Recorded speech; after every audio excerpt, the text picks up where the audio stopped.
കേരളത്തിൻ്റെയും ഇന്ത്യയുടെയും കായിക ചരിത്രത്തിൽ കോറിയിട്ട വനിതാ താരനിരയിലെ മുൻനിരക്കാരായ രണ്ട് പ്രമുഖ താരങ്ങളാണ് നമ്മുടെ കൂടെയുള്ളത്. ശ്രീമതി മേഴ്സിക്കുട്ടനും ശ്രീമതി വത്സമ്മയും. ഇപ്പോൾ നമ്മൾ നേരത്തെ അറിയാവുന്നതുപോലെ തന്നെ നമുക്ക് കായിക രംഗത്ത് നമുക്കൊരു സുവർണ കാലഘട്ടം ഉണ്ടായിരുന്നു, പ്രത്യേകിച്ച് അത്ലറ്റിക്സിൽ. അതിൻ്റെ മുന്നണിയിൽ നിന്നത് വനിതാ താരങ്ങളാണ്. അപ്പോൾ നമുക്കങ്ങനെ ഒരു വനിതാ ശക്തിസേന വരെ ഉണ്ടായിരുന്നു. ആ ശക്തിസേനയുടെ മുൻ നിരയിൽ എന്ന് സ്ഥാനം അലങ്കരിക്കുന്നവരാണ് ഇവർ രണ്ടുപേർ. ഇവർ ഉൾപ്പെടെയുള്ള ഒരു വലിയ നിരയുണ്ട്. അതിനകത്ത് ഷൈനി വിൽസനും പി.ടി. ഉഷ എല്ലാം വരും. അങ്ങനെ ഒരു കാലഘട്ടം നമുക്കുണ്ടായിരുന്നു. ഇപ്പം ഇവർ രണ്ടുപേരുടെയും ജീവിതത്തിലൂടെ നമ്മൾ കടന്നു പോകുമ്പോൾ അവർ സ്ഥാപിച്ച ഒരുപാട് രേഖാവലികളുണ്ട്, ഒരുപാട് മികച്ച പ്രകടനങ്ങളുണ്ട്. അവർ കാലത്തിനും ചരിത്രത്തിനും വെച്ച ഈടുവെപ്പുകളുണ്ട്. അവയെല്ലാം നമ്മുടെ കായിക രംഗത്തെ എന്നും പ്രകാശമാനമാക്കിയ ചരിത്രമാണ്. അപ്പോൾ അതിലൂടെ നമുക്കൊരു ഓട്ടപ്രദർശനം നടത്താം. അത് അവരുടെ വാക്കുകളിലൂടെ തന്നെ നമുക്ക് കേൾക്കുകയും ചെയ്യാം. ഈ മേഴ്സിക്കുട്ടൻ കോട്ടയം കരുമള്ളൂരിൽ നിന്ന് തളിപ്പറമ്പിലേക്ക് കുടിയേറിയ കുടുംബത്തിലെ ഏക കായിക താരമാണ്. അപ്പോൾ അത് പാലക്കാട് മേഴ്സി കോളേജിലെ സ്പോർട്സ് ഹോസ്റ്റലിൽ നിന്നാണ് അവരുടെ കായിക ജീവിതത്തിൻ്റെ പടവുകൾ ചവിട്ടിത്തുടങ്ങുന്നത്. ഇപ്പോൾ ഇന്ത്യയിൽ ആദ്യമായിട്ട് ലോങ് ജമ്പിൽ 6 മീറ്റർ താണ്ടിയ വനിത അതിലിട്ടെന്ന് ഞാൻ പറഞ്ഞിരുന്നല്ലോ. അത് 1980 പൂനെ അന്തർ സർവകലാശാല മീറ്റിലാണ് അത് ആദ്യം സാധ്യമായത്. ഇന്ന് നമ്മോടൊപ്പമില്ലാത്ത പ്രശസ്തനായ കോച്ച് A.K. കുട്ടി സാറായിരുന്നു അന്ന് പരിശീലകൻ. അന്നത്തെ ഇന്ത്യൻ താരമായ അതിനുശേഷം ആ വർഷം തന്നെ 1980 ആ വർഷം തന്നെ കോഴിക്കോട്ട് നടന്ന സംസ്ഥാന മീറ്റിൽ അന്നത്തെ പ്രമുഖ ഇന്ത്യൻ താരമായി ഏഞ്ചൽ മീരയെ തോൽപ്പിക്കുകയും ചെയ്തിട്ടുണ്ട്. അപ്പോൾ അങ്ങനെ അതിനുശേഷം പാകിസ്ഥാനിൽ നടന്ന ദേശീയ ഗെയിംസിൽ ലോങ് ജമ്പിൽ അരങ്ങേറിക്കൊണ്ടാണ് ഈ രാജ്യാന്തര മത്സരങ്ങളിലേക്ക് കടന്നു വന്നത്. അപ്പോൾ മേഴ്സിക്കുട്ടനോട് ചോദിക്കാനുള്ളൊരു ആദ്യത്തെ കാര്യം, കായിക കരിയറിൽ നാഴികക്കല്ലുകളായ 1980 ഈ നേട്ടങ്ങളെ എങ്ങനെ നോക്കിക്കാണുന്നു? അതെങ്ങനെ മുന്നോട്ടുള്ള താങ്കളുടെ കുതിപ്പിന് ഉത്തേജകമായി? നമസ്കാരം എല്ലാവർക്കും. നമ്മൾ സ്പോർട്സ് എന്ന് പറയുമ്പോൾ നമ്മളെപ്പോലെ ഇപ്പം ഞാനും വത്സമ്മയുണ്ട്. ഞങ്ങൾ സ്പോർട്സ് എന്ന് പറയുന്നത് നമുക്കൊക്കെ അറിയാം, വെരി ഹാർഡ് വർക്കിൻ ഒരു ഈവൻ്റാണ് സ്പോർട്സ് എന്ന് പറയുമ്പോൾ. എല്ലാവരും പറയും 100 മീറ്റർ 50 മീറ്ററൊക്കെ ഓടിക്കഴിഞ്ഞാൽ വിൻ ചെയ്യാൻ പറ്റുമെന്ന്. പക്ഷെ അങ്ങനെയല്ല. നമ്മളൊക്കെ അധ്വാനിച്ചിട്ട് നമ്മളെ ബ്ലഡാണ് നമ്മൾ വിയർപ്പ് ആക്കി മാറ്റിക്കൊണ്ടാണ് ഞങ്ങളൊക്കെ ഈ നിലയിലേക്ക് എത്തിയത്. അപ്പം ഞാൻ വിചാരിക്കുന്നത്, എൻ്റെയൊക്കെ സമയം എൻ്റെ കുട്ടിക്കാലം മുതൽ ഞാൻ സ്കൂളിൽ പഠിക്കുമ്പോൾ നമ്മുടെയൊക്കെ ഫാമിലി എന്ന് പറയുമ്പോൾ വലിയൊരു ഫാമിലിയാണ്, 7 മക്കളുള്ള ഫാമിലിയാണ്. അപ്പോൾ അന്നത്തെ സമയത്ത് ഇപ്പോഴിങ്ങനെയുള്ള ഒരു ഫെസിലിറ്റീസോ ഒന്നും നമുക്കില്ലായിരുന്നു. നമ്മളന്നേരം ഞാൻ കോട്ടയം ജില്ലയിൽ ഏറ്റുമാനൂർ എന്ന് പറഞ്ഞ സ്ഥലത്തായിരുന്നു ഞാൻ താമസിച്ചത്. അപ്പം ഞങ്ങൾക്ക് കൃഷിയും ഞങ്ങളുടെ സ്കൂളെന്ന് പറഞ്ഞാൽ കുറച്ച് ദൂരം നമ്മൾ നടന്നു പോകണം. അപ്പം നടന്നു പോകുമ്പോൾ നമ്മൾ എന്താണ്, അന്നത്തെ സമയത്ത് എനിക്ക് തോന്നുന്നു 4-5 കിലോമീറ്ററൊക്കെ നമ്മൾ നടക്കണം. അന്ന് ഈ നമുക്ക് കൃഷികൾ നടക്കുന്ന കണ്ടം ഉണ്ട്. കണ്ടെന്നാണല്ലോ നമ്മൾ പറയാം, എനിക്കറിയില്ല ഇവിടെ എന്താണ് വയലുകൾ. അപ്പം ഇത് കോട്ടയത്ത് പറയുന്ന കണ്ടങ്ങൾ എന്ന് പറയും. അപ്പം നമ്മൾ അതിൻ്റെ സൈഡിൽ കൂടെയാണ് നമ്മൾ നടന്ന് ഈ 5 കിലോമീറ്ററും നടന്ന് പെട്ടെന്ന് നടക്കുക അല്ല നമ്മൾ ചെയ്യുന്നത്, ഓടുകയാണ്. അപ്പോൾ ഓടിയാണ് നമ്മൾ വീട്ടിലെ എല്ലാ പണിയും ചെയ്തിട്ട് നമ്മൾ ഓടിപ്പിടിച്ചാണ് നമ്മൾ ബെല്ലടിക്കുന്നതിന് മുമ്പ് അവിടെ എത്തുക എന്നുള്ള ഇതാണ്. അപ്പോൾ അങ്ങനെ ഓടി പിന്നെ വീട്ടിൽ എന്തെങ്കിലും വൈകുന്നേരം വീട്ടിൽ വന്നു കഴിഞ്ഞാലും നമ്മൾ ഇപ്പോഴത്തെ കുട്ടികൾക്ക് അതൊന്നുമില്ല. കളിക്കാൻ നമ്മൾ പോകും, നമ്മൾ അടുത്തുള്ള അയലോക്കംകാരും കുട്ടികളെല്ലാവരും കൂടെ ഒരു സെറ്റ് നമ്മളങ്ങ് പോകും, കളിക്കാൻ പോകും. കളിച്ച് വന്നു കഴിയുമ്പം വീട്ടിൽ നിന്ന് അടിയൊക്കെ കിട്ടും. പക്ഷെ അങ്ങനെയാണ് നമ്മൾ സ്പോർട്സ് ഫീൽഡിലേക്ക് നമ്മുടെ സ്പോർട്സ്. ഇന്നത്തെ പേരൻസ് ഒന്നും അത്ര ഇൻട്രസ്റ്റ് ഒന്നുമില്ല. പക്ഷെ നമ്മുടെ സ്കൂളിലെല്ലാം കായിക അധ്യാപകരാണ് നമ്മളെയൊക്കെ ഈ ഇതിലേക്ക് കൊണ്ടുവന്നത്. ഇപ്പോഴെന്നുള്ള അന്നത്തെ കായിക അധ്യാപകർ എന്ന് പറഞ്ഞാൽ നല്ലോണം ഹാർഡ് വർക്ക് ചെയ്യുന്നവർ തന്നെയായിരുന്നു. നമുക്ക് കുറച്ച് പിള്ളേരെ കൊണ്ട് അവരുടെ സ്കൂളിൽ മെഡലുകൾ വിൻ ചെയ്യുക. അപ്പോൾ അങ്ങനെ ഞാൻ 5ാം ക്ലാസ് വരെ ഏറ്റുമാനൂർ പഠിച്ച് അന്നേരം അത് കഴിഞ്ഞ ശേഷം എൻ്റെ ഫാമിലി നേരെ തളിപ്പറമ്പിലേക്ക് ഷിഫ്റ്റ് ചെയ്തു, കണ്ണൂർ ജില്ലയിലേക്ക്. അപ്പോൾ അവിടെ ചെന്ന് കഴിഞ്ഞാൽ അവിടെ നിന്ന് എനിക്ക് സ്കൂളിൽ ഇവിടെ നിന്ന് കിട്ടിയ പ്രൈസ് ഞാൻ സ്പോർട്സ് ചെയ്യുമോ. അപ്പം നമ്മളെ അന്നൊക്കെ എന്ന് പറഞ്ഞാൽ ഒരു സബ് ജില്ല എന്തെങ്കിലും മീറ്റ് വരുമ്പോഴായിരിക്കും നമ്മളെ അന്ന് ഓടിപ്പിടിച്ച് നമ്മളവിടെ കൊണ്ട് നിർത്തും. അങ്ങനെ ഓടി നമ്മൾ ഫസ്റ്റ് വരും. അപ്പം അങ്ങനെയുള്ള കുട്ടികളെയാണ് നമ്മൾ ഇവർ സബ് ജില്ലാ മീറ്റുകളൊക്കെ കൊണ്ടുപോകുന്നത്. അന്ന് സ്കൂൾ മീറ്റ് മാത്രമാണ് ഞങ്ങളെ കൊണ്ടുപോയിക്കൊണ്ടിരുന്നത്. അപ്പം ഞങ്ങൾ അതിൽ പോയിട്ട് വിൻ ചെയ്യുന്ന അന്നത്തെ എന്താണ് ഫുഡോ അങ്ങനെയുള്ള ഒന്നുമില്ല. നമ്മൾ ഇത്രയും കിലോമീറ്റേഴ്സ് നടന്ന് നമ്മൾ ചെയ്യുക. അന്ന് ഫസ്റ്റ് എനിക്ക് സ്കൂൾ നാഷണൽസ് മെഡൽ വിൻ ചെയ്യുന്ന വാരണാസിയിലാണ് എനിക്ക് മെഡൽ വിൻ ചെയ്യുന്നത്.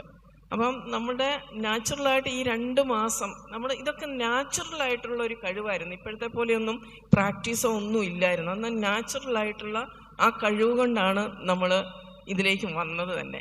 അപ്പം അത് കഴിഞ്ഞ ശേഷം നമ്മൾ എനിക്കൊന്ന് 8, 9, 10ാം ക്ലാസ്സും എൻ്റെ കായിക അധ്യാപകനാണ് അന്ന് സ്കൂൾ നാഷണൽസ് ട്രിവാൻഡ്രത്ത് നടക്കുമ്പോൾ ഞാൻ നാഷണൽ റെക്കോർഡിട്ട് 5:48 ചെയ്തിട്ട് അന്നത്തെ സമയത്ത് അത് 79ലാണ്. അപ്പോൾ അന്ന് നമ്മൾ നാച്ചുറലായിട്ട് ചെയ്തിരിക്കുന്ന ഒരു പ്രാക്ടീസും ഇല്ല. അത് നമ്മൾ ടാലൻറ്റഡ്, അങ്ങനെയാണ് നമ്മൾ കുട്ടികളെ ടാലൻ്റായിട്ട് ഈ ക്വസ്റ്റ്യൻ. അന്നൊന്നും വലിയ പ്രാക്ടീസ് ഇല്ല. അന്നത്തെ കുട്ടികളാണ് ശരിക്കുള്ള ടാലൻ്റ് ഉള്ള കുട്ടികളെന്ന് പറയുന്നത്. അപ്പോൾ അത് കഴിഞ്ഞ ശേഷം ഈ ഞങ്ങളുടെ ഫസ്റ്റ് ഡിവിഷൻ ഇത് കഴിഞ്ഞപ്പോൾ 10th കഴിഞ്ഞപ്പോൾ ഞങ്ങൾ എന്ത് ചെയ്തു, അന്നാണ് സ്പോർട്സ് ഹോസ്റ്റലിൻ്റെ ഗവൺമെൻറ്റിൻ്റെ ഭാഗമായിട്ട് സ്പോർട്സ് ഹോസ്റ്റൽ സ്റ്റാർട്ട് ചെയ്യുന്നത്. അത് നമ്മൾ അന്നത്തെ ഹോസ്റ്റലിൽ നമ്മൾ സെലക്ഷന് ഞാനുണ്ടായിരുന്നു, വത്സമ്മയുണ്ടായിരുന്നു. ഞങ്ങളൊക്കെ ഫസ്റ്റ് ബാച്ചിലെ കോളേജ് സ്പോർട്സ് ഹോസ്റ്റലിലെ സ്റ്റുഡൻസാണ്. അന്ന് ഞങ്ങൾ അവിടെ ചെല്ലുമ്പോൾ ഞങ്ങൾക്ക് കിട്ടിയത്, അന്ന് പാലായിൽ അൽഫോൻസ കോളേജുണ്ട്, അതേപോലെ മേഴ്സി കോളേജുണ്ട്. അപ്പം ഞങ്ങൾ മലബാറുകാരായതുകൊണ്ട് ഞങ്ങൾ മേഴ്സി കോളേജ് സെലക്ട് ചെയ്തു. അപ്പം മേഴ്സി കോളേജിൽ പഠിച്ച അപ്പം അന്ന് ഞങ്ങളുടെ കോച്ചായിട്ടുണ്ടായിരുന്ന കുട്ടി സാറ് AK കുട്ടി. അപ്പോൾ സാറാണ് അവിടെ കോച്ചായിട്ടുണ്ടായിരുന്നത് ഫസ്റ്റ് ഇയർ. അപ്പോൾ സാറിൻ്റെ അണ്ടറിലാണ് ഞാൻ ഓൾറെഡി 5:48 ചെയ്തുകൊണ്ട് സാറ് പിന്നെ ട്രെയിൻ ചെയ്ത് എനിക്കൊന്ന് പിന്നെ വലുതായിട്ട് വ്യത്യാസം വന്നില്ല. ഹാർഡ് വർക്ക് ചെയ്ത് അന്നത്തെ ആഹാരമൊക്കെ നമുക്കറിയാം, ലിമിറ്റഡ് ആയിട്ടുള്ള ആഹാരമാണ്, ഹോസ്റ്റലിൽ നിന്ന് കിട്ടുന്ന ആഹാരങ്ങൾ കഴിച്ച് എന്നിട്ട് ഞങ്ങൾ അങ്ങനെയാണ് 80ൽ ഞങ്ങൾ ഞാൻ ആ 6 പോയിൻ്റ് ഇപ്പം പറഞ്ഞ പോലെ പൂന യൂണിവേഴ്സിറ്റിയിൽ നമ്മൾ 6 മീറ്റർ ഞാൻ ക്രോസ് ചെയ്യുന്നത്. അപ്പം അത് നമ്മുടെ ഡെഡിക്കേഷനാണ്. ഇപ്പോഴത്തെ കുട്ടികൾ അങ്ങനെ ചെയ്യുമെന്ന് എനിക്ക് തോന്നുന്നില്ല. നമ്മളെല്ലാം ഹാർഡ് വർക്കേഴ്സായിരുന്നു. ഇപ്പം നമുക്ക് ഇന്ന് കിട്ടുന്ന ആഹാരം ഇല്ല എന്ന് പറഞ്ഞാൽ നമ്മൾ പോകും, ചെയ്യാതെ ഇരിക്കാൻ പറ്റത്തില്ല. അത് ഒരു ഡെഡിക്കേഷനായിട്ട് നമ്മളങ്ങ് ചെയ്തുകൊണ്ടിരുന്നതാണ്. അപ്പം അങ്ങനെയാണ് ഞാൻ 80 വരെ, ഇപ്പം 80 വരെ ഞാൻ വന്നു. 80ലാണ് നമ്മുടെ സ്കൂൾ കായിക ചരിത്രത്തിൻ്റെ മുന്നോട്ട്. ഞാൻ സ്കൂളിലെ തന്നെ ഞാൻ നാഷണൽ ചാമ്പ്യനാണ് 2 വർഷം. അപ്പം അങ്ങനെയാണ് ഞാൻ സ്കൂളിൽ നിന്ന് വന്ന് പിന്നെ കോളേജിലേക്ക് വരുന്നത്. മേഴ്സിക്കുട്ടൻ പറഞ്ഞത് കേട്ട് കാണുമല്ലോ. അന്ന് ജീവിതത്തോടും സാഹചര്യങ്ങളോടും മല്ലടിച്ചുകൊണ്ടാണ് അന്നത്തെ കായിക താരങ്ങൾ ഈ രംഗത്ത് വന്നതും പിടിച്ചു നിന്നതും അവർ ഉയരങ്ങൾ തേണ്ടിയതും. ഇവർ രണ്ടുപേരും സമകാലികരാണ്. ഇവർ രണ്ടുപേരുടെ ഏതാണ്ട് സമാനമായിട്ടുള്ള ഒരു കുതിപ്പാണ് നമ്മൾ കണ്ടിട്ടുള്ളത്. അപ്പോൾ കണ്ണൂർ ഒറ്റത്തൈ സ്വദേശിയാണ് വത്സമ്മ. കണ്ണൂർ സ്പോർട്സ് ഡിവിഷനിലൂടെയാണ് അത്ലറ്റിക്സിലെ ഉയരങ്ങൾ തുടങ്ങിയത്.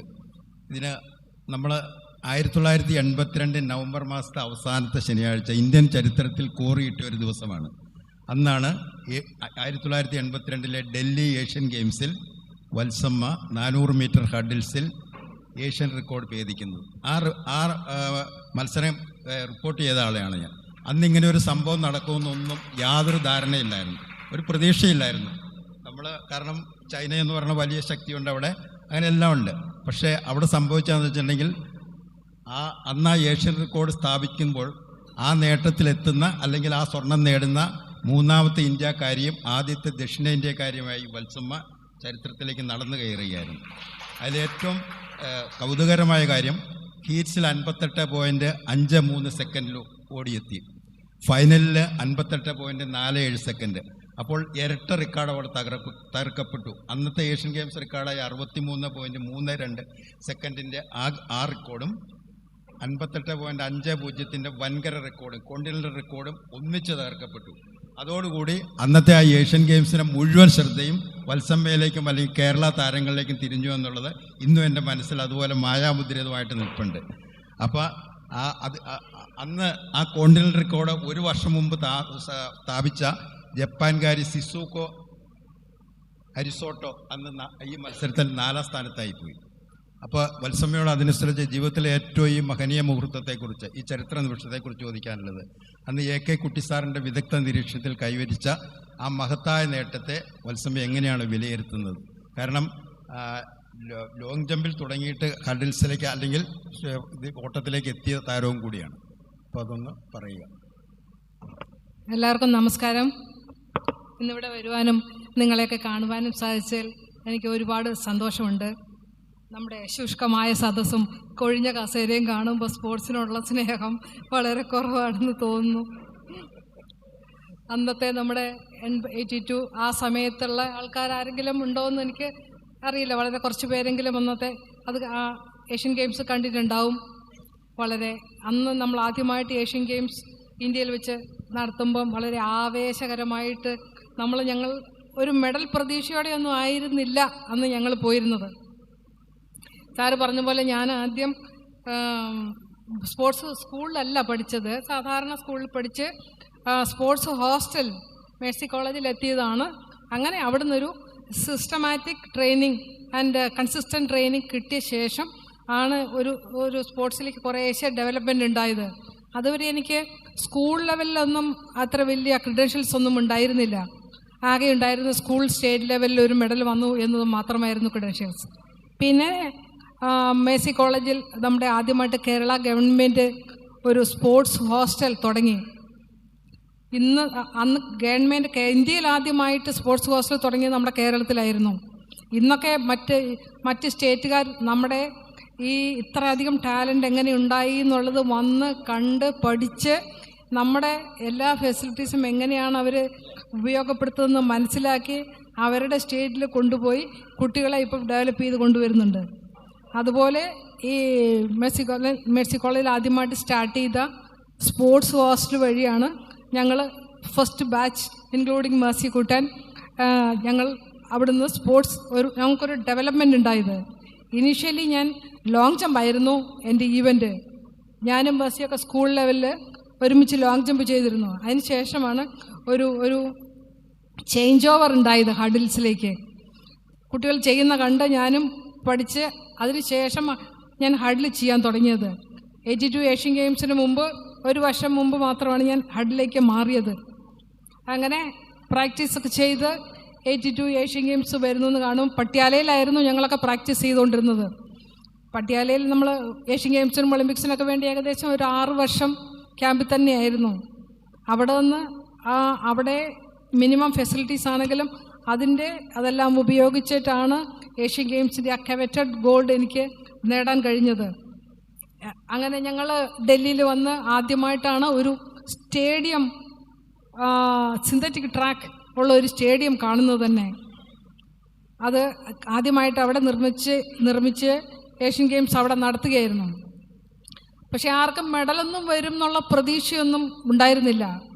നമ്മുടെ ഉഷയ്ക്കുമൊക്കെ മെഡൽ വരും, മേഴ്സിക്ക് വരും എന്നൊക്കെ എല്ലാവരും ഗോൾഡ് വരും എന്നൊക്കെ പ്രതീക്ഷിച്ചായിരുന്നു. എങ്ങനെയോ ദൈവത്തിൻ്റെ ഭാഗ്യം, എൻ്റെ ഭാഗ്യം, പ്രാർത്ഥന, നമ്മുടെ എല്ലാവരുടെയും അനുഗ്രഹമൊക്കെ കൊണ്ടാണ് ഏഷ്യൻ ഗെയിംസിൽ ആ മെഡൽ നേടിയത്. പക്ഷേ ആ മെഡലിന് ഹീറ്റ്സിന് ശേഷം ഈ ട്രാക്ക് നമുക്ക് ഓരോരുത്തർക്കും അലോട്ട് ചെയ്യും, ഓരോരുത്തർക്കും ട്രാക്ക്. അപ്പോൾ ഇപ്പോഴൊന്നും ആണെങ്കിൽ ഏറ്റവും നല്ല പെർഫോമൻസ് അടിച്ചിട്ടാണ് ട്രാക്ക് കൊടുക്കുന്നത്. അന്ന് എനിക്ക് കിട്ടിയത് ഏറ്റവും അവസാനത്തെ ട്രാക്കായിരുന്നു. ആ അവസാനത്തെ ട്രാക്കാകുമ്പോൾ 400 മീറ്റർ ഹഡിൽസ് ചെയ്യാൻ വളരെ ബുദ്ധിമുട്ടായിരിക്കും. നമ്മൾ സ്റ്റാർട്ട് ചെയ്ത് കഴിഞ്ഞാൽ പിന്നെ നമ്മുടെ പുറകിലുള്ളവരാണ് എല്ലാവരും, മുന്നിലുള്ള ആരെ നമുക്ക് കാണാൻ സാധിക്കില്ല. ആ കർവെല്ലാം കടന്ന് 3ാമത്തെ കർവിൽ എത്തുമ്പോൾ മാത്രമേ നമുക്ക് ആരെങ്കിലും കാണാൻ സാധിക്കുള്ളൂ. അങ്ങനെ എനിക്ക് വളരെയേറെ വിഷമമായിപ്പോയി ആ ലാസ്റ്റ് ട്രാക്ക് കിട്ടിയപ്പം. പക്ഷേ എന്നോട് കോച്ച് കുട്ടി സാറ് പറഞ്ഞു, സാരമില്ല, പല വലിയ വലിയ അത്ലറ്റ്സും അവസാന ട്രാക്കിലാണ് ഓടി ജയിച്ചതെന്നൊക്കെ പറഞ്ഞ് എന്നെ കൺവിൻസ് ചെയ്ത് ഒരു വിധത്തിൽ ഓടിക്കാൻ കൊണ്ടുപോയി. അങ്ങനെ ഞാൻ അവസാനത്തെ ട്രാക്കിൽ ഗൺ പോയിന്റിൽ നമ്മുടെ സ്റ്റാർട്ടിംഗ് ബ്ലോക്കിൽ ഗണ്ണിന് വേണ്ടിയിട്ട് വെയിറ്റ് ചെയ്ത് നിൽക്കുകയായിരുന്നു. ആ അവസാന നിമിഷം സ്റ്റാർട്ടിംഗ് ബ്ലോക്കിൽ നിന്ന് ഗൺ പൊട്ടുന്ന സമയത്ത് ഒരൊറ്റ കുതിപ്പായിരുന്നു. അങ്ങനെ ആദ്യം തൊട്ട് അവസാനത്തെ 9 ഹഡിൽ വരേക്കും ഒരേ ഫേസിൽ പോയി. ആരും മുന്നോട്ട് വരുന്നുമില്ല, കയറി വരുന്നുമില്ല, തിരിഞ്ഞു നോക്കാനും വയ്യ. അവസാനം 9ാമത്തെ ഹഡിലെത്തിയപ്പം ജാപ്പനീസും ചൈനയിൽ 2 കുട്ടികൾ ഫ്രണ്ടിലേക്ക് കയറി. അപ്പോഴാണ് ഞാൻ ആകെ 2 പേരെ കാണുന്നത്. അപ്പോഴേക്ക് തോന്നി ഇനിയും ഇങ്ങനെ പോയാൽ നമ്മളൊരു മെഡൽ പോലും എത്തില്ല എന്ന്. അപ്പം എങ്ങനെയോ എൻ്റെ കാലിനൊരു ബലം കിട്ടി. അവിടുന്ന് ഒരൊറ്റ കുതിപ്പായിരുന്നു. അവസാനത്തെ 10ാമത്തെ ഹഡിലും അവർ തന്നെ ക്ലിയർ ചെയ്തു. പക്ഷേ അവസാനത്തെ ആ റണ്ണപ്പിൽ ഒരു ഒരു ഒരു 1.5 മീറ്റർ വ്യത്യാസത്തിൽ ഗോൾഡ് നേടി ഇന്ത്യക്ക് വേണ്ടിയിട്ട്. Thank you. അതേ ഡൽഹി ഏഷ്യൻ ഗെയിംസിൽ മേഴ്സിക്കുട്ടനും മെഡൽ നേടിയിരുന്നു ലോങ് ജമ്പിൽ. പക്ഷെ അതിനൊരു ദൗർഭാഗ്യത്തിൻ്റെ ഒരു അകമ്പടിയും കൂടി ഉണ്ടായിരുന്നു. അതായത് 6 അവസരങ്ങളിൽ 4 എണ്ണം ഫൗളായിരുന്നു ചാടിയിരുന്നു. 5ാമത്തെ ചാട്ടം 1/2 ഇഞ്ചിൽ ഫൗളായപ്പോൾ അതിനകത്ത് കുറച്ച് ദൂരം 6.42 മീറ്ററായിരുന്നു. പക്ഷേ അന്ന് മേഴ്സിക്കുട്ടന് വെള്ളി മെഡൽ കിട്ടി. പക്ഷെ അന്ന് 1ാം സ്ഥാനം നേടിയ ചൈനയുടെ ലിയാവോ വെൻഫെം ചാടിയത് 6.41 മീറ്ററായിരുന്നു. ആ ദൗർഭാഗ്യകരമായ ആ ചാട്ടം ഇല്ലായിരുന്നെങ്കിൽ അന്ന് സ്വർണത്തിലെത്തുമായിരുന്നു മേഴ്സിക്കുട്ടന്. അതേക്കുറിച്ചൊന്ന് പറയണം. ഈ ഏഷ്യൻ ഗെയിംസ് എപ്പോഴും 82 ഏഷ്യൻ ഗെയിംസ് എന്ന് പറയുമ്പോൾ നമുക്ക് മറക്കാൻ വയ്യാത്ത എൻ്റെ ഒരു മെമ്മറിയാണ് എനിക്കിപ്പം വരുന്നത്.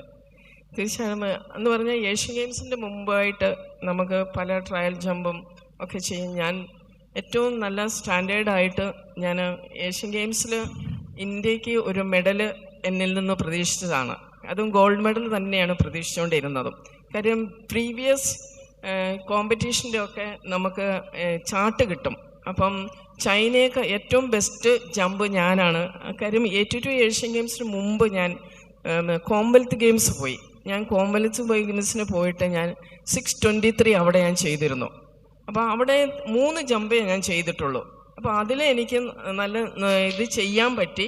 അപ്പം ഞാൻ അതുകൊണ്ട് ഇവിടെ വന്ന് നമ്മൾ നന്നായിട്ട് ഞാൻ ചെയ്യുമെന്നാണ് ഇന്ത്യയിലുള്ള എല്ലാവരും പ്രതീക്ഷിച്ചുകൊണ്ടിരുന്നത്, മീഡിയക്കാർ എല്ലാവരും. അപ്പോൾ മീൻ വൈൽ എനിക്കൊരു 3 ആഴ്ച മുമ്പാണ് എൻ്റെ ആംഗിൾ ട്വിസ്റ്റായി. ഞാൻ സ്ട്രെയിനായി, എനിക്ക് നടക്കാൻ പോലും വയ്യ. ഞാൻ ഇതിൽ കോമ്പറ്റീഷൻ ചെയ്യുമോ എന്നുള്ള ഒരു ഡൗട്ട് തന്നെ. ശരിക്ക് നടക്കുന്ന 3 ആഴ്ച ഞാൻ പ്രാക്ടീസേ ചെയ്തിട്ടില്ല. കാര്യം എനിക്ക് ട്രീറ്റ്മെൻറ്റും ചെയ്തുകൊണ്ട് ഞാൻ ചെയ്യുമോ എന്ന് ഇരുന്ന് പറഞ്ഞില്ലേ, ഹാർട്ട് ഇപ്പം ഡോക്ടർ പെരുകുളം പറഞ്ഞ പോലെ ഹാർട്ട് എങ്ങനെയാവും, നമ്മളെ എന്നും ടെൻഷൻ എടുത്തുകൊണ്ട് ഇങ്ങനെ ഇരിക്കുക, ചെയ്യാൻ പറ്റുമോ എന്നും ട്രീറ്റ്മെൻറ്റ് ചെയ്യുന്നു ചെയ്തതിന് ആ കാലുകൊണ്ട് എനിക്ക് തോന്നുന്നു ഒരാഴ്ച കഴിഞ്ഞപ്പോൾ ഞാൻ പതുക്കെ, അതാണ് എൻ്റെ വിൽ പവർ. ഞാൻ പതുക്കെ നടന്ന് 2 ആഴ്ച കഴിഞ്ഞപ്പോൾ ഞാൻ എന്ത് ചെയ്തു, പതുക്കെ ജോഗ് ചെയ്യാൻ തുടങ്ങി.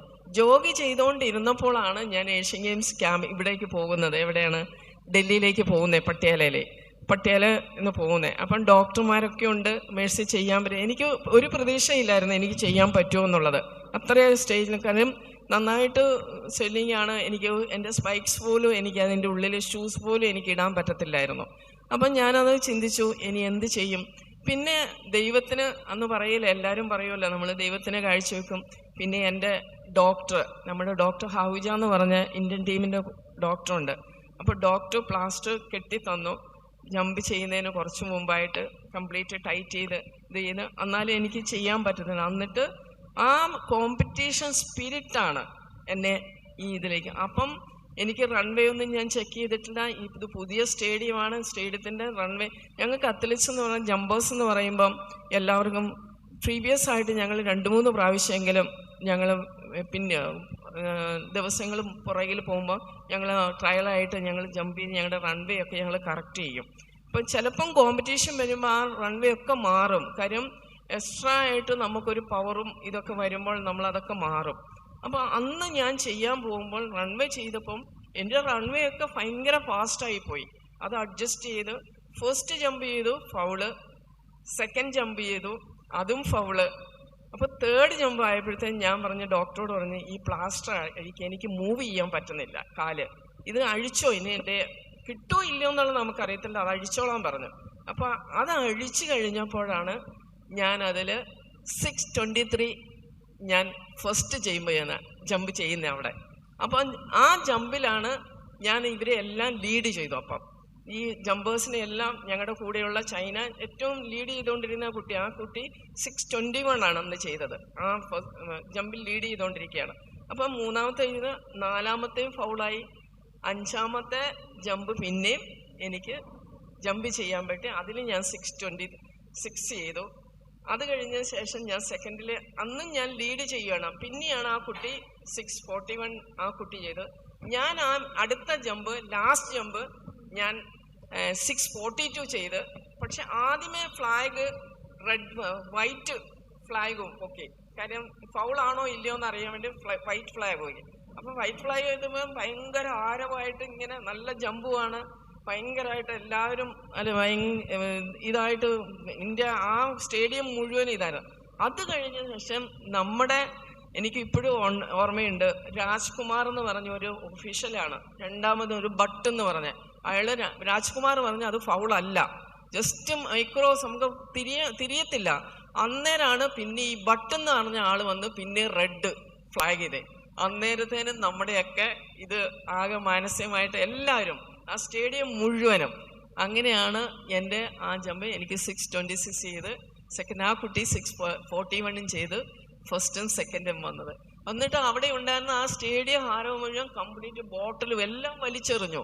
കാര്യം ആ സ്റ്റേഡിയത്തിൽ ഇരുന്നവർക്കൊക്കെ എനിക്ക് തോന്നുന്നു സാറൊക്കെ ഉണ്ടായിരുന്നു, എല്ലാവർക്കും അറിയാം.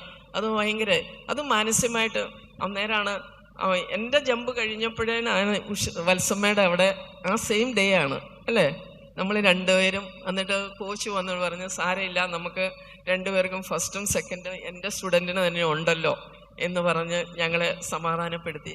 അങ്ങനെ നമുക്ക് ഓരോ കോമ്പറ്റീഷനും ഞങ്ങൾക്ക് ഓരോ ഫീലിങ്സ് നമുക്ക് വരും.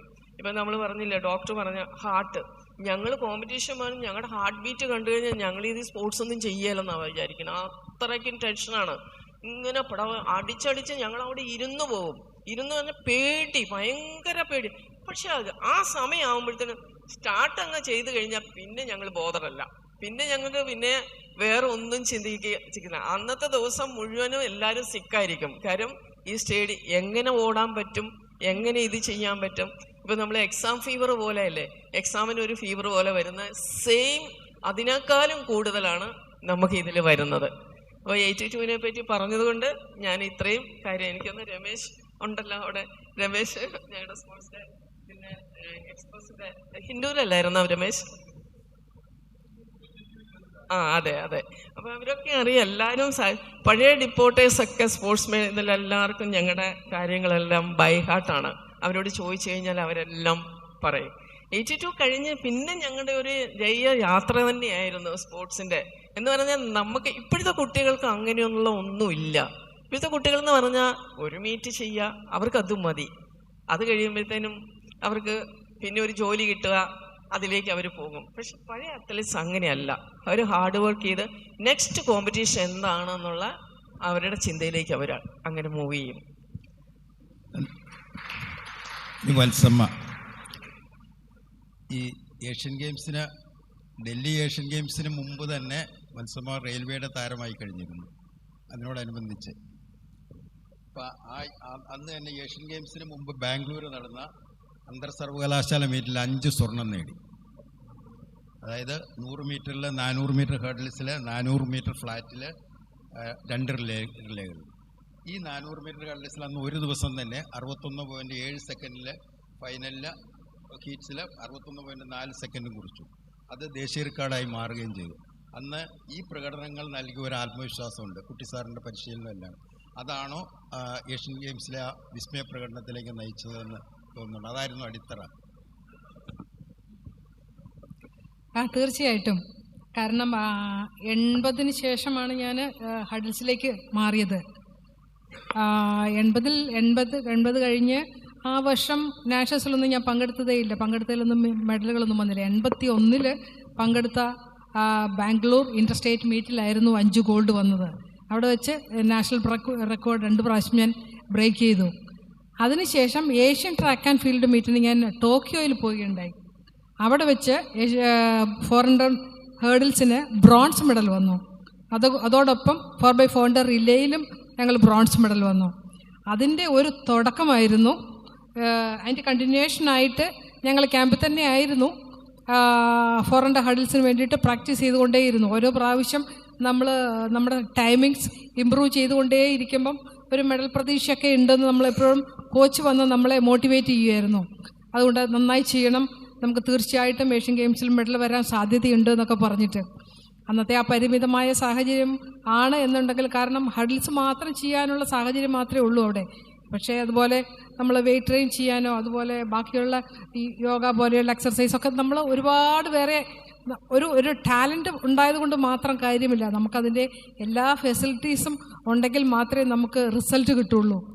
പക്ഷേ ആ പരിമിതമായ സാഹചര്യത്തിൽ നിന്നും ഞങ്ങളൊക്കെ പ്രാക്ടീസ് ചെയ്താണ് ഏഷ്യൻ ഗെയിംസിൽ ഗോൾഡ് മെഡൽ വന്നത്.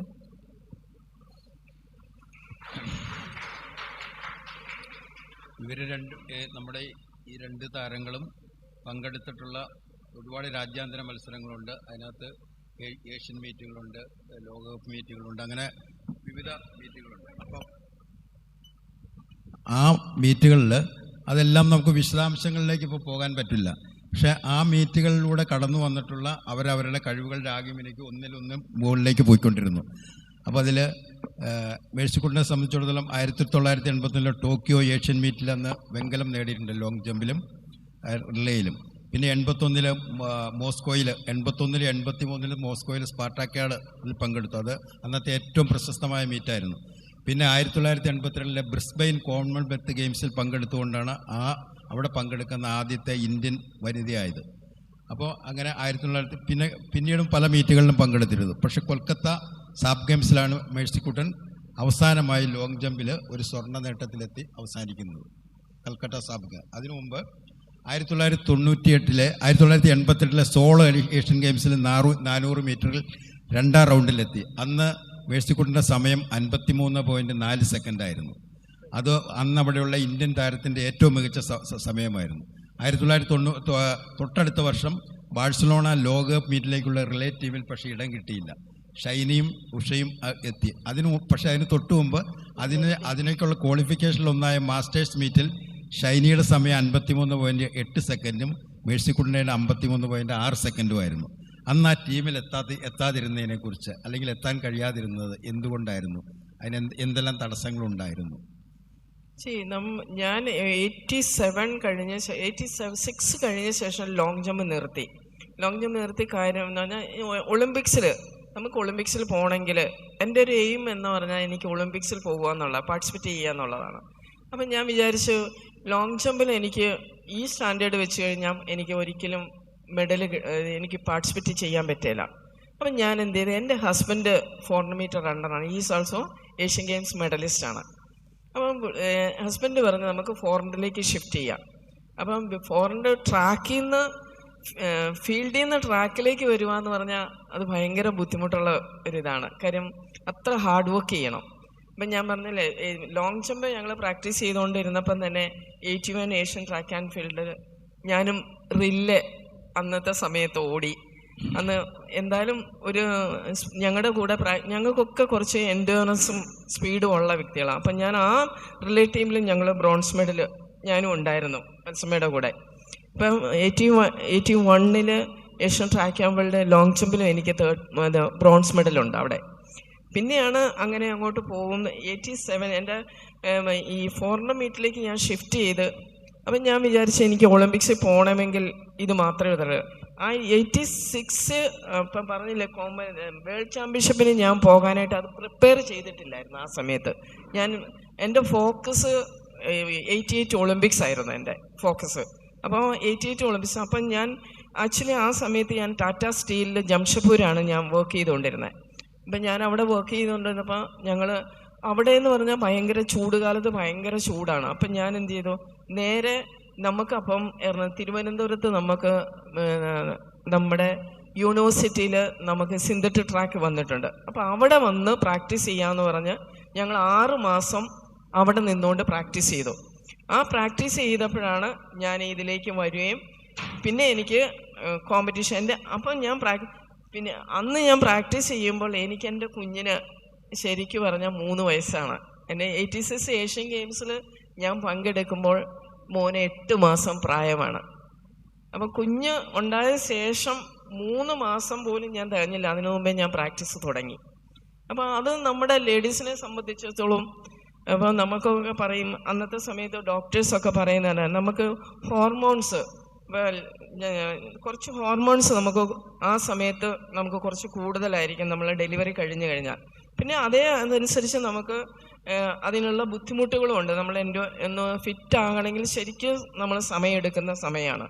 അപ്പോൾ ഇതൊക്കെ നമ്മൾ വെല്ലുവിളി നേരിട്ടുകൊണ്ടാണ് അങ്ങനെയാണ് ഞാൻ 88 ഒളിമ്പിക്സിൽ ഈ ട്രാക്കിലേക്ക് പിന്നെയും ഈ ഒളിമ്പിക്സിൽ വന്നത്. അപ്പം ഞങ്ങൾ ഒളിമ്പിക്സിന് പോകാൻ നിൽക്കുമ്പോൾ എനിക്ക് തോന്നുന്നത് ഞങ്ങളെ ക്വാളിഫൈ ചെയ്ത് വിട്ടില്ല. കാര്യം ഗവൺമെൻറ് പറഞ്ഞ റിലേ ടീം ഇൻഡിവിജ്വലായിട്ടല്ല കൊണ്ടുപോകുന്നത്. അപ്പോൾ ഈ PT ഉഷ ആ സമയത്ത് ഉഷയുടെ ഔട്ട് ഓഫ് ഫോം ആയിരുന്നു. ആ സമയത്ത് ഉഷ എന്ന് 400 ഓടാൻ വന്നില്ല.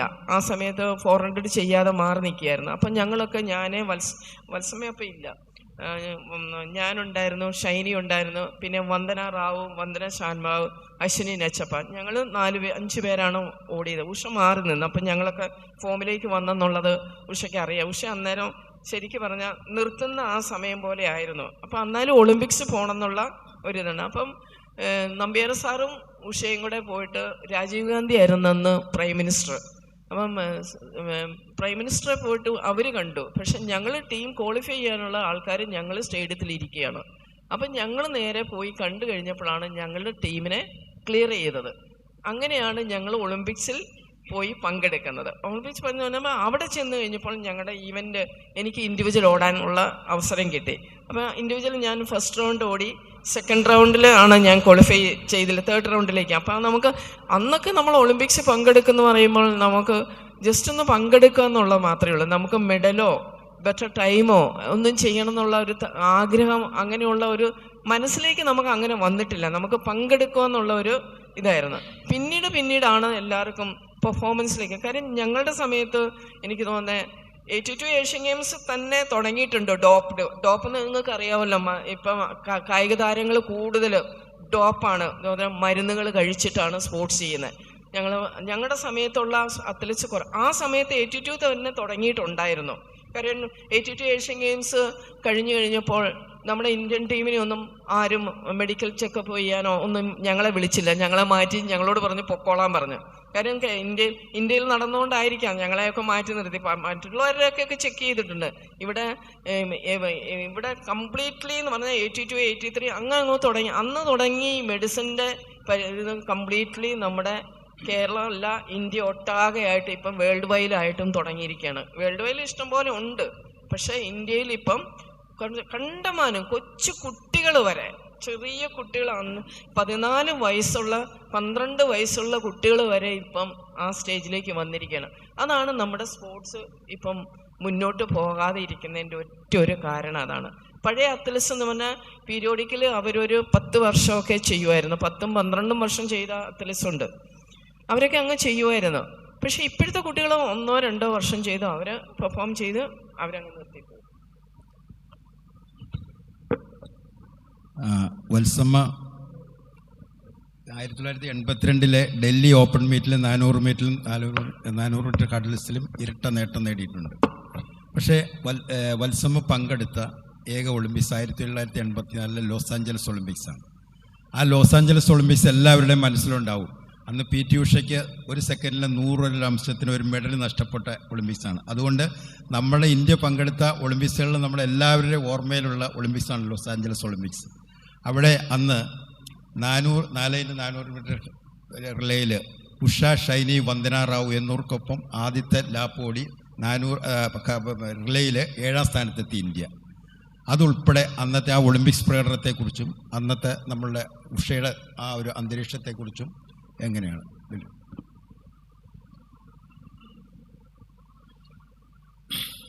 ആദ്യമായിട്ട് ഒളിമ്പിക്സിൽ പോവുക എന്ന് പറയുമ്പോൾ തന്നെ ഒരു ആവേശമായിരുന്നു ഞങ്ങൾക്കൊക്കെ.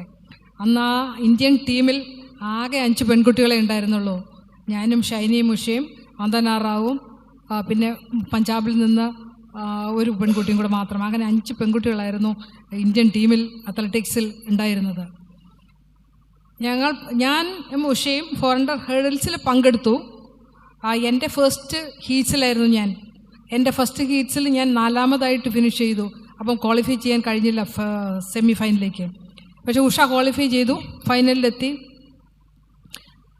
ആ ഫൈനൽ ഓട്ടം അത് ഞങ്ങളെല്ലാവരും ആകാംക്ഷയോടുകൂടി ഞങ്ങൾ കാത്തിരിക്കുകയായിരുന്നു. തീർച്ചയായും ഇന്ത്യക്കൊരു മെഡൽ പ്രതീക്ഷയായിരുന്നു ഉഷ. തീർച്ചയായിട്ടും ഒരു മെഡൽ കൊണ്ടുവരും തന്നെ ഞങ്ങൾ കാത്തിരുന്ന് ഞങ്ങൾ സ്റ്റേഡിയത്തിൽ എല്ലാവരും ഞങ്ങളുണ്ടായിരുന്നു. ഈവൻ്റ് 400 ഹേർഡിൽ സ്റ്റാർട്ട് ചെയ്തു. പക്ഷേ first 5 hurdle Usha slow space ആയിരുന്നു ഫസ്റ്റ് ആദ്യത്തെ 5 ഹർഡിൽ. വീണ്ടും അതേ സ്പേസിൽ തന്നെയാണ് പോയത്. പക്ഷേ അങ്ങനെ ആയിരുന്നില്ല വേണ്ടിയിരുന്നത്, കുറച്ചും കൂടെ സ്പീഡ് കൂട്ടേണ്ടിയിരുന്നു ഫസ്റ്റ് ഫേസിൽ.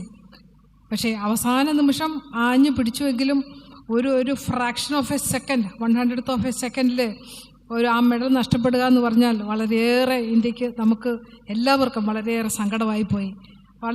അതാകെ ക്യാമ്പ് മുഴുവൻ എല്ലാം ശോകമായിപ്പോയി. ആ സ്റ്റേഡിയത്തിലിരുന്ന് ഞങ്ങളെല്ലാവരും പിന്നെ ഉഷേനെ പോയി പക്ഷേ മെഡൽ ഉണ്ടോ ഇല്ലയോ എന്നുള്ളത് ആ സമയത്ത് ടി വിയിൽ കാണിച്ചുകൊണ്ടേ ഇരിക്കുന്നുണ്ടായിരുന്നു. ഒരു ഏകദേശം ഒരു 10 മിനിറ്റ് നേരം ആ ഫൈനൽ റേസ് അത് കാണിക്കുന്നുണ്ടായിരുന്നു. പിന്നെ ആ ഫൈനൽ ഫിനിഷിംഗ് ലൈൻ അത് കാണിച്ചുകൊണ്ടേ ഇരിക്കുന്നുണ്ടായിരുന്നു. പക്ഷേ റിസൾട്ട് അനൗൺസ് ചെയ്തില്ല. റിസൾട്ട് അനൗൺസ് ചെയ്യാൻ തന്നെ അരമണിക്കൂർ കഴിഞ്ഞു. അരമണിക്കൂർ ചെയ്ത് അവസാനമാണ് ജോഡി ബ്രൗൺ 3rd ഉഷ 4th വന്നു പറയുന്നത്. അപ്പം വളരെയേറെ സങ്കടമായിപ്പോയി. അത് കഴിഞ്ഞിട്ടായിരുന്നു ഞങ്ങൾ 4x400 റിലേ ഓടിയത്, ഞങ്ങൾ 4 പേരും. അങ്ങനെ അന്ന് അത് ചരിത്രത്തിൽ ആദ്യമായിട്ട് റിലേയിൽ ഞങ്ങൾ ഫൈനലിലെത്തി. 7th വന്നു ഇന്ത്യ. അതൊരു ചരിത്രമായിരുന്നു. Thank U.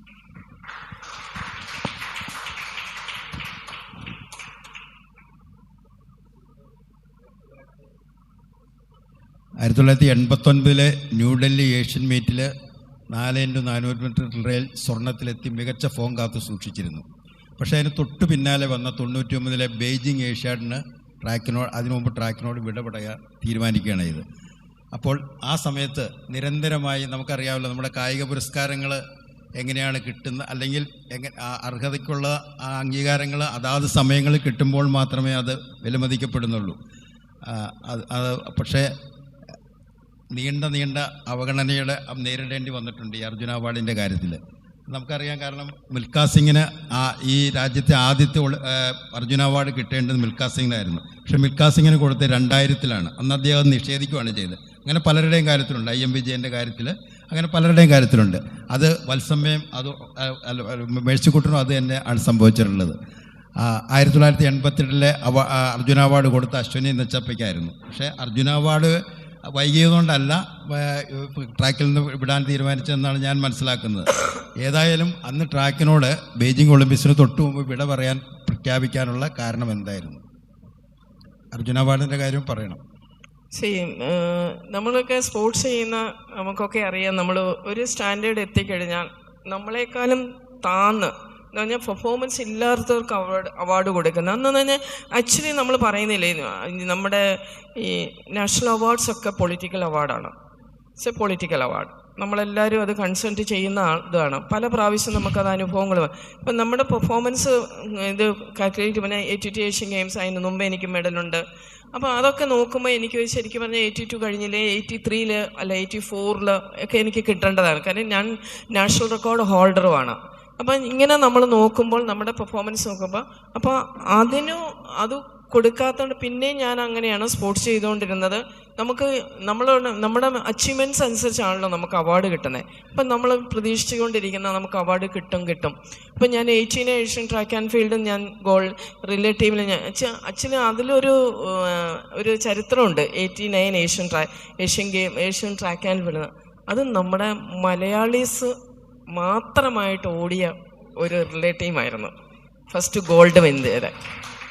അതിൽ പലരെയും അവർ കയറ്റാൻ നോക്കി. പക്ഷെ ഞങ്ങൾ മലയാളികൾ എല്ലാവരും കൂടെ ഒരുമിച്ച്, ഞാൻ, ഉഷ, പിന്നെ ഷൈനി, ദെൻ സാറാമ്മ, ഞങ്ങൾ 4 പേരും കൂടി ഞങ്ങൾ പറഞ്ഞ്, പലരും അതിനെ ഒന്ന് വെക്കാൻ നോക്കി. പക്ഷേ ഞങ്ങളതിന് സമ്മതിച്ചില്ല. ഞങ്ങൾ പറഞ്ഞ് ഞങ്ങൾ തന്നെ ഓടുമെന്ന്. അതൊരു ചെറിയ ഇതൊക്കെ വന്നായിരുന്നു. പക്ഷെ ഞങ്ങൾ ഇത് ചെയ്തു. അപ്പം അങ്ങനെ ഞങ്ങൾ ഗോൾഡ് വിന്. അപ്പം ഞാൻ 90 ഇതേപോലെ 90 ഏഷ്യൻ ഗെയിംസിൽ ഞാൻ പ്രാക്ടീസ് ചെയ്തുകൊണ്ടിരിക്കുകയാണ്. അതും ഡൽഹിയിൽ വെച്ചാണ് ഞാൻ പ്രാക്ടീസ് ചെയ്തുകൊണ്ടിരിക്കുന്നത്. അടുത്ത അതിൻ്റെ നെക്സ്റ്റ് മന്ത് എന്താണ് നമുക്ക് ട്രയൽസും കാര്യങ്ങളൊക്കെയാണ്. അപ്പം ഞാൻ നല്ല പീക്ക് ഫോമിലുമായിരുന്നു അന്ന് 90-ൽ. അപ്പം ഞാൻ ഓടാനായിട്ട് ഇതൊക്കെ റെഡി. അപ്പോഴാണ് അർജുന അവാർഡ് അനൗൺസ് ചെയ്ത് അശ്വിനി നെച്ചപ്പിക്കും ഇതൊക്കെ. ഒരു മെഡലും ഇല്ലാത്ത കുട്ടിക്ക് അർജുന. അപ്പോൾ എനിക്ക് ഭയങ്കര വിഷമം വന്നു. ഞാൻ പറഞ്ഞ ഹസ്ബൻഡോട് പറഞ്ഞ് ഞാൻ ഇനി സ്പോർട്സ് ചെയ്യുന്നില്ല. അപ്പം അങ്ങനെ ഞാൻ അവിടെ PTA വിളിച്ചു പറഞ്ഞു ഞാൻ സ്പോർട്സ് നിർത്തുവാണെന്ന് പറഞ്ഞു. ആ ഒറ്റ ഒരു കാരണം കൊണ്ടാണ്. അല്ലാതെ നമുക്കൊക്കെ ഉണ്ട് ഒരു അംബീഷൻസ് ഉണ്ടല്ലോ, എല്ലാവർക്കും അതന്നെ. അംബീഷൻസ് നമുക്ക് ഇല്ലാത്തവരാരും ഇല്ല. അപ്പോൾ അംബീഷൻ നമുക്കത് കിട്ടാതെ ഇരുന്നപ്പോൾ മാനസികമായിട്ട് നമ്മൾ ഇത്രയും വർഷം, ഞാൻ 79 മുതൽ ഞാൻ പ്രാക്ടീസ് ചെയ്തിട്ട് 90 ഇതുവരെ 10-12 വർഷം ഇന്ത്യ റെപ്രസെൻറ്റ്. ഒരു വർഷം എൻ്റെ മോൻ്റെ സമയത്ത് മാത്രമാണ് ഞാൻ ഇന്ത്യ റെപ്രസെൻറ്റ് ചെയ്തായിരുന്നിട്ടുള്ളൂ. ആ ഒരു വർഷം 85 ഇതുവരെ. അത് കഴിഞ്ഞ് 86 ഞാൻ ഇത് ചെയ്യും. അപ്പോൾ അങ്ങനെ നോക്കുമ്പോൾ നമുക്ക് അംഗീകാരം ഉള്ളവർക്ക് കിട്ടാതെ അംഗീകാരം ഇല്ലാത്തവർക്ക് കൊടുക്കുമ്പോൾ നമുക്ക് മാനസികമായിട്ട് അത് നമ്മുടെ സ്പോർട്സ് ഫീൽഡിൽ എനിക്ക് തോന്നുന്നു, സ്പോർട്സ് ഫീൽഡ് മാത്രമല്ല എല്ലാ ഫീൽഡിലും ഉണ്ടത്. അപ്പം ഞങ്ങളൊക്കെ ഇൻഡിവിജ്വൽ ഈവൻ്റാണ് ഞങ്ങൾക്കല്ല. ഇപ്പം ഗെയിംസിൽ നമുക്ക് കൊടുക്കുമ്പോൾ ശരിയാണ്, ഗെയിംസിൽ ചിലപ്പം കിട്ടാൻ ബുദ്ധിമുട്ട്. ഇൻഡിവിജ്വൽ പെർഫോമൻസ് നോക്കുമ്പോൾ നമുക്കത് എലിജിബിലിറ്റി ആയിട്ടുള്ളതാണ്. അപ്പോൾ അങ്ങനെയാണ് ഞാൻ മനസ്സോടുകൂടി ഞാൻ ഡിക്ലെയർ ചെയ്യുകയാണ് ഞാൻ സ്പോർട്സ് നിർത്തിയെന്ന് പറഞ്ഞിട്ട്.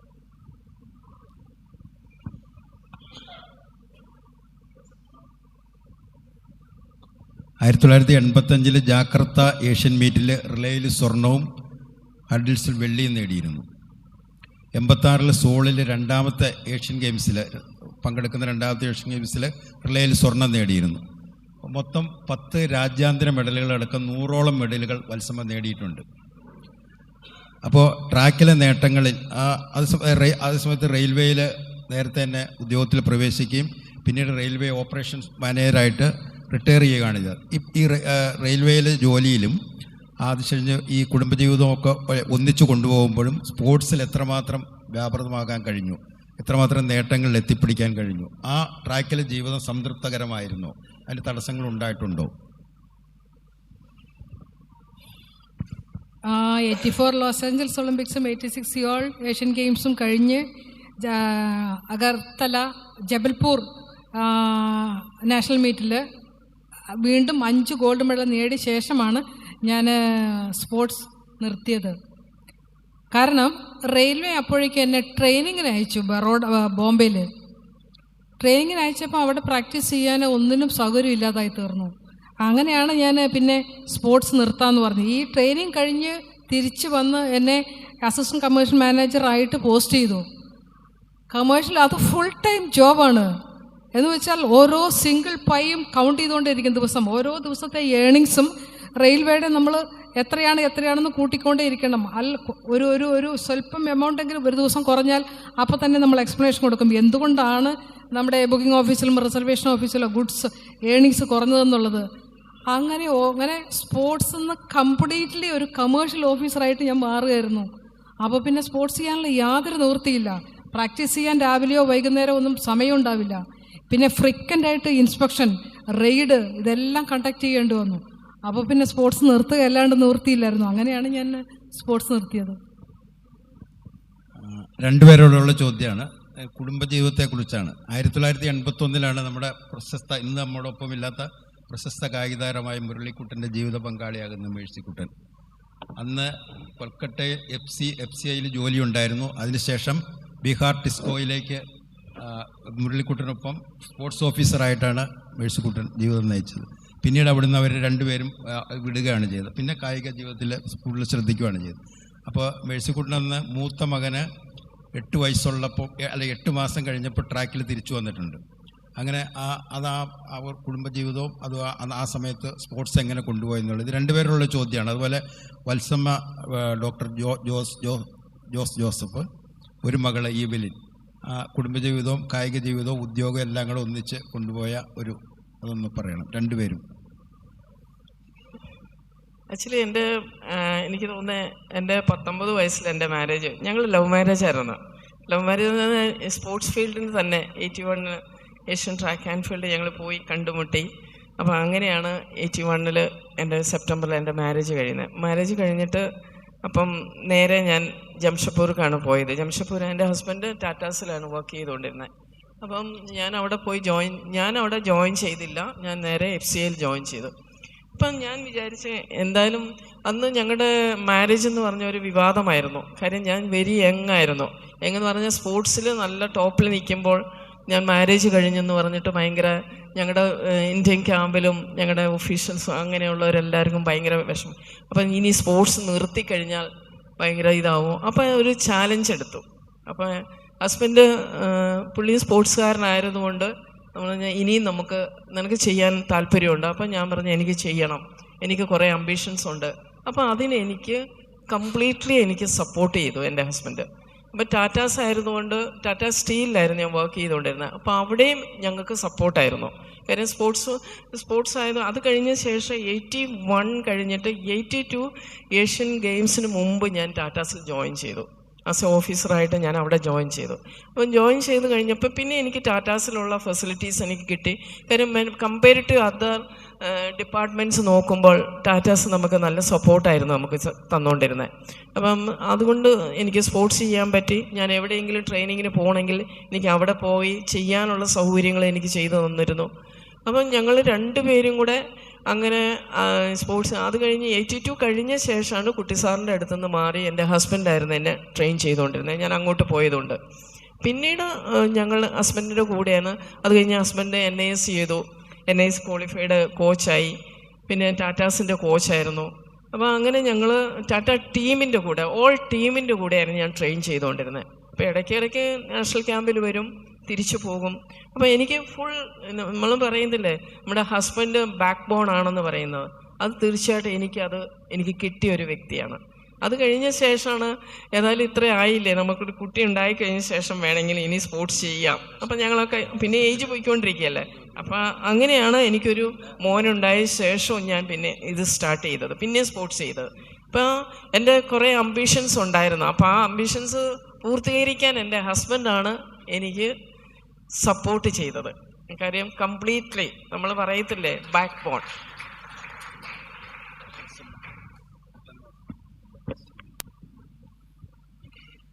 ഞാൻ സ്പോർട്സൊക്കെ നിർത്തിയ ശേഷമാണ് വിവാഹമൊക്കെ കഴിഞ്ഞ് പിന്നീട് ഒരു കുട്ടിയൊക്കെ ഉണ്ടായി കഴിഞ്ഞപ്പോൾ ശേഷം എൻ്റെ പ്രൊഫഷണൽ ലൈഫായിട്ട് അത് കൂട്ടിക്കൊഴിക്കാൻ എനിക്ക് താല്പര്യമില്ലായിരുന്നു. പക്ഷേ എൻ്റെ പ്രൊഫഷണൽ ലൈഫ് എന്ന് പറയുമ്പം വളരെയേറെ ബിസിയായിരുന്നു.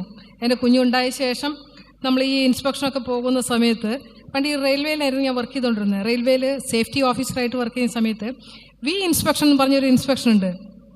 അത് രാത്രി ഓടവേഴ്സിൽ നമ്മൾ ട്രെയിൻ എൻജിൻ്റെ ഉള്ളിൽ നമ്മൾ ട്രാവൽ ചെയ്തിട്ട് ഇൻസ്പെക്ട് ചെയ്യണം. അതിൽ ഡ്രൈവർമാർ ഉറങ്ങുന്നുണ്ടോ, സിഗ്നൽസ് പ്രോപ്പറായിട്ട് ഇവർ വാച്ച് ചെയ്യുന്നുണ്ടോ, ലോക്കോ പൈലറ്റും ലോക്കോ പൈലറ്റോട് പറയുന്നുണ്ടോ, ഓരോ സിഗ്നലും അവർ പറഞ്ഞുകൊണ്ടേയിരിക്കണം. അതിൽ ഉറങ്ങാതിരിക്കാനും ഒക്കെ വേണ്ടിയിട്ടാണ്.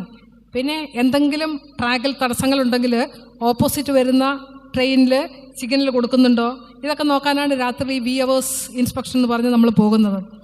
ഈ ഇൻസ്പെക്ഷനൊക്കെ പോകുന്ന സമയത്തായിരിക്കും വീട്ടിൽ നിന്ന് വിളിക്കുക, കുട്ടിക്ക് സുഖമില്ല എന്ന് പറഞ്ഞിട്ട്. അപ്പം ട്രെയിൻ എൻജിൻ്റെ ഉള്ളിലായിരിക്കും ഞാൻ നിൽക്കുക. അങ്ങനെ ഞാൻ ഒരുപാട് ബുദ്ധിമുട്ടിയിട്ടുണ്ട്. അതുപോലെ തന്നെ രാത്രി ടിക്കറ്റ് ചെക്കിങ് ഇൻസ്പെക്ഷനൊക്കെ നമ്മൾ പോകുന്ന സമയത്ത് ഫുൾ ടൈം ഈ ഫോർട്രസ് ചെക്ക് എന്നൊക്കെ പറഞ്ഞ് നമ്മൾ ഈ സ്റ്റേഷനിൽ നമ്മൾ ചെക്ക് ചെയ്യും. ഈ ഒരു 48 hours അല്ലെങ്കിൽ 56 hours 72 hours ചെക്കിംഗ് ഒക്കെ കണ്ടിന്യൂസ് ആയിട്ട് നമ്മൾ നടത്തും. സാധാരണ ഒരു ട്രെയിനിൽ കയറി ഇൻസ്പെക്ട് ചെയ്ത് പോയിട്ട് ഓൺ ദ വേ ഓപ്പോസിറ്റ് വരുന്ന ട്രെയിൻ നിർത്തിച്ച് ഇവിടുന്ന് ഇറങ്ങി ആ ട്രെയിനിൽ വന്ന് ക്രോസ് ചെയ്ത് നമ്മൾ ചെക്ക് ചെയ്തിട്ടൊക്കെ തിരിച്ചു വരുമായിരുന്നു.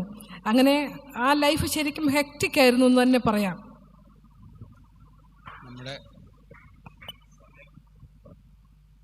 അവസാനിക്കാൻ പോവുകയാണ്. അപ്പം നമ്മൾ രണ്ടുപേരോട് ഒരു ചോദ്യം. മേഴ്സിക്കുട്ടനാണെങ്കിൽ സ്പോർട്സ് കൗൺസിലിൻ്റെ പ്രസിഡൻറ്റും കൂടെ ആയിരുന്നതാണ്, കേരളത്തെ സ്പോർട്സ് കൗൺസിലിനെ നയിച്ച ആളുകൾ. രണ്ടുപേർക്കും ഒരുപാട് അനുഭവ സമ്പത്തുകളുണ്ട്. നിങ്ങൾ വന്ന സാഹചര്യങ്ങളും അറിയാം, അന്നത്തെ കുട്ടികൾ വന്ന ട്രാക്കിലേക്കോ ഫീൽഡിലേക്കോ വന്നിരിക്കുന്ന സാഹചര്യങ്ങളും അറിയാം. പക്ഷേ ഇന്ന് നമ്മുടെ ആ കാലം മാറി, സാങ്കേതികമായിട്ട് നമ്മൾ മുന്നോട്ട് അടിസ്ഥാന സൗകര്യങ്ങൾ വർദ്ധിച്ചു, ഇന്നത്തെ കുട്ടികളുണ്ട്. പക്ഷേ നിങ്ങൾ ഉൾപ്പെടെയുള്ള പലരും സ്ഥാപിച്ചിട്ടുള്ള റെക്കോർഡുകൾ ഇന്നും മായാതെയോ അല്ലെങ്കിൽ അടുത്ത കാലത്തൊക്കെയാണ് പോയിട്ടുള്ളത്. പക്ഷേ കുട്ടികൾ വരുന്നുണ്ട്, അവർ പക്ഷേ പിന്നീട് നമ്മൾ കാണുന്നില്ല. സ്കൂൾ കായികമേള കണ്ടു കഴിഞ്ഞിട്ട് കാണുന്നില്ല. അതുപോലെ ഇപ്പം നമ്മൾ നോക്കാം, നമ്മൾ ആദ്യം തന്നെ പറഞ്ഞു നമുക്കൊരു വനിതാ ശക്തി സേനയുണ്ടായിരുന്നു. അവരിപ്പോൾ കാണുന്നില്ല. കാരണം അങ്ങനെ ഒരു കേരളത്തിൻ്റെ ഇന്ത്യയുടെ കായിക നിധിയിലേക്ക് ഏറ്റവും കൂടുതൽ സംഭാവന ചെയ്ത വനിതാ താരങ്ങളെ ഇന്ന് നമ്മൾ രാജ്യാന്തര തലങ്ങളിലും കേരളത്തിൽ നിന്ന് കാണില്ല. അതിൻ്റെ ഏറ്റവും വലിയ ഉദാഹരണമാണ് കഴിഞ്ഞ 2 ഒളിമ്പിക്സിൽ. അതായത് ഇപ്പോൾ 8 വർഷം കഴിയുന്നു, അടുത്ത ഒളിമ്പിക്സ് വരാൻ നമ്മൾ കാത്തിരിക്കുകയാണ്. അപ്പോൾ കഴിഞ്ഞ 2 ഒളിമ്പിക്സിൽ ടോക്കിയോയിലും പാരീസിലും ഒരൊറ്റ മലയാള വനിത പോലും ഉണ്ടായിരുന്നില്ല. എവിടെ പോയി നമ്മുടെ മിടുക്കികൾ? എങ്ങനെ നമ്മൾ തിരിച്ചു കൊണ്ടുവരും? അതാണ് നിങ്ങൾ ആലോചിക്കേണ്ടത്. നിങ്ങൾക്ക് നിങ്ങളുടെ അനുഭവത്തിൽ നിന്നുള്ള നിർദ്ദേശങ്ങളാണ്. ചുരുക്കി പറഞ്ഞാൽ മതി. നമ്മൾ ഇപ്പം ഞാൻ കേരളത്തിൻ്റെ സ്പോർട്സിൻ്റെ ചുക്കാൻ പിടിച്ച ഒരു വ്യക്തിയും കൂടെയാണ്. എനിക്കത് പറയാൻ ശരിക്കും പറഞ്ഞാൽ നാണക്കേടുണ്ട്. കാര്യം ഞാൻ ആ പോസ്റ്റിൽ ഞാൻ വൈസ് പ്രസിഡൻ്റായിട്ടും ഞാൻ ഇരുന്നിട്ടുണ്ട്, പ്രസിഡൻ്റായിട്ടും ഇരുന്നിട്ടുണ്ട്. അപ്പം നമ്മൾ ഓരോ വർഷവും ഞങ്ങൾക്ക് അവിടെ ഗവൺമെൻറ് ഭാഗമായിട്ട് നമുക്ക് എല്ലാ വർഷവും കുട്ടികൾക്ക് സെലക്ഷൻ നടത്തുന്നുണ്ട്. പിന്നെ ഞങ്ങളുടെയൊക്കെ സമയത്ത് ഞാൻ പറഞ്ഞില്ലേ 2 ഹോസ്റ്റലായിരുന്നു. ഇപ്പം മത്സരം ഞങ്ങളൊക്കെ ഉണ്ടായിരുന്ന സമയത്ത് കോളേജ് സെക്ഷനിൽ 2 ഹോസ്റ്റലായിരുന്നു ഉണ്ടായിരുന്നത്. ഇപ്പം അതല്ല, ഇപ്പം 160 ഹോസ്റ്റൽസാണ് നമുക്കുള്ളത്. ഈ 160 2 പറയുമ്പോൾ അത്ര ടാലൻ്റ് ആയിട്ടുള്ള കുട്ടികളായിരുന്നു നമുക്കതിലുണ്ടായിരുന്നത്. അപ്പം വിമൺ സെക്ഷനും മെൻ സെക്ഷനും ഹോസ്റ്റലിൽ ഉണ്ടായിരുന്ന ആ സെക്ഷനാണ്. അപ്പോൾ അന്നുണ്ടായിരുന്നവർ അന്നത്തെ കോച്ചസിന് നമ്മൾ ഫ്രീ ആയിട്ട് വിട്ടുകൊടുക്കും. ഏതാ നിങ്ങൾ സെലക്ട് ചെയ്തിട്ട് നിങ്ങൾ കുട്ടികളെ സെലക്ട് ചെയ്ത് അവരുടെ ക്വാളിറ്റി ഇതെല്ലാം വെച്ചുകൊണ്ട് ചെയ്തോളാൻ പറയും. പക്ഷേ ഇപ്പം ഞാൻ ചെന്നതിന് ശേഷം കംപ്ലീറ്റ്ലി പൊളിറ്റിക്കൽ എന്ന് പറഞ്ഞാൽ എനിക്ക് പറയാൻ ഷെയിംനെസ് ഉണ്ട്. അതുകൊണ്ട് നമ്മൾ പറയല്ലേ, കുട്ടികളെ സെലക്ട് ചെയ്യുന്ന രീതി ഏറ്റവും മോശമായിട്ടാണ്. കാര്യം നമ്മൾ ഇത്ര പെർസെൻറ്റേജ് മാർക്ക് വയ്ക്കുന്നു, അതിൽ വെള്ളം ചേർത്തുകൊണ്ട് പൊളിറ്റിക്കൽ പരമായിട്ട് ആൾക്കാരെ കുട്ടികളെ കൊണ്ടുവന്ന് ശരിക്കും ക്വാളിറ്റിയുള്ള കുട്ടികളെ നമ്മുടെ കേരളത്തിൽ ഇപ്പം ഉണ്ടെന്ന് പറയാൻ ബുദ്ധിമുട്ടാണ്.